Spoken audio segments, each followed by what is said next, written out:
I think it's up to you and your responsibility to reverse engineer the type of life and the type of pace that you want to go through each day. I'll tell you a quick story. A few years into my career online, I'd been personal training clients for a long time, but I started this website. I basically chased after Allison to Thailand.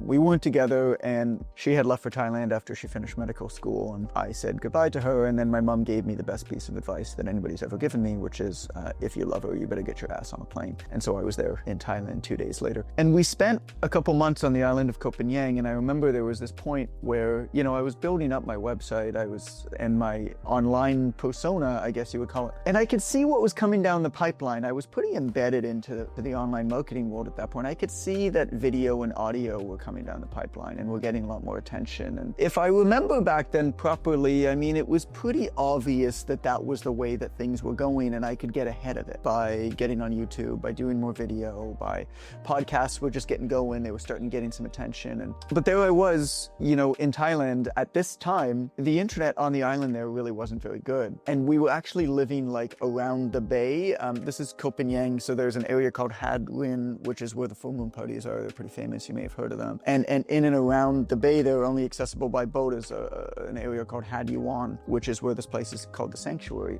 was, and that's where Allison was kind of quote unquote working a bit. And we actually lived in a literal cave at that time. It was actually a cave carved out of the mountain, and we had no door. Bats would fly in at night. There were frogs on the shower. I got bitten by a centipede in the middle of the night, almost sent me to the hospital. That hurt like hell. It sounds exotic. It really wasn't. We slept on a single gym mat together in the sweltering heat. We both caught fungus that took us years to eliminate. It was not exotic, but that was where we fell in love in every sense of the word, and I wouldn't trade it for anything. And I remember thinking at that point that I had a choice to make, and that choice that I was going to make was I going to build a business that was going to limit me from having these types of experiences, from the types of experiences of living on a cave, on an island around the bay, only accessible by boat in Thailand, where the internet was so weak that you could barely load a web page, let alone upload a video to YouTube. And I thought, well, at least for the time being, this is how I want to live my life. I want to be able to have these experiences. If nothing else, I don't want to be limited from making the choices to have these experiences. And so that was a trade-off that I accepted, and that's actually why I built my platform on writing and not video and not audio. It was based around one single decision, which is this uses more bandwidth. And I can't right now have a business that requires me to have a strong internet connection wherever I go, wherever I live. It's funny to think about it now because we returned back to that same island 3 years later, Koh Phangan, and of course now there's fiber optic cable and co-working spaces installed across the island, but at the time that wasn't the case. And so I guess the reason that I think of that story and tell that story is, how much are you willing to accept the trade-offs to live the kind of life that you want to live with the freedom and the flexibility that you desire at any given time? It doesn't mean that things won't change, and the world did go in the direction that I thought it was going to go at that time, right? It did move towards video and audio.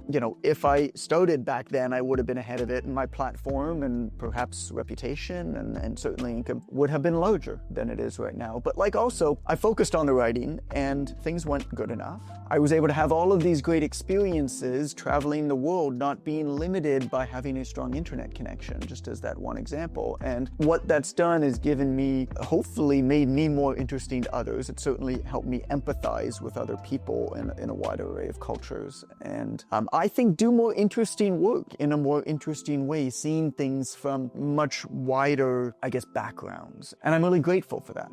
In the years that followed since that winter in Thailand, I've traveled, over 1,500 days. I've lived in over 11 different countries. I visited over 30 countries. And I would not have been able to do that if I was, quote unquote, a YouTuber. And so I'm grateful for that. And so this idea of, designing your life, I think we all have the options to do this. It's oh, but what if I worked like a regular job? It's you can make it work. There are two people actually who live in the same development here as me in Mexico.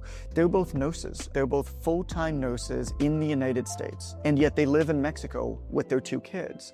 Well, how do they do this? They basically made an arrangement with the hospital that they work at in the States, where instead of us working shifts kind of throughout, how about we come back a number of times throughout the year and we'll work for 2 weeks overtime, you know, triple shifts, whatever it is. And so that's what they do, is they live in Mexico full time, they have these experiences, their kids are growing up here, this is where they want to be for their own reasons, right? And one parent, not always, but one parent will fly back to the United States and work in the hospital as a nurse, as a full-time nurse. Like, you don't need to be a creative, you don't need to work on the internet even to do this. And I think one of the really cool things about the world that we live in today is that we really can design our own life, but we gotta have the guts, we gotta have the cojones to do that. It's gonna be different, and you're going to have people who are going to tell you that you are making an irresponsible decision, or what if, and in your heart of hearts, you know, you kind of, if you feel pulled or something, I say, do it, make it happen, because you can always go back to the life that you were living in.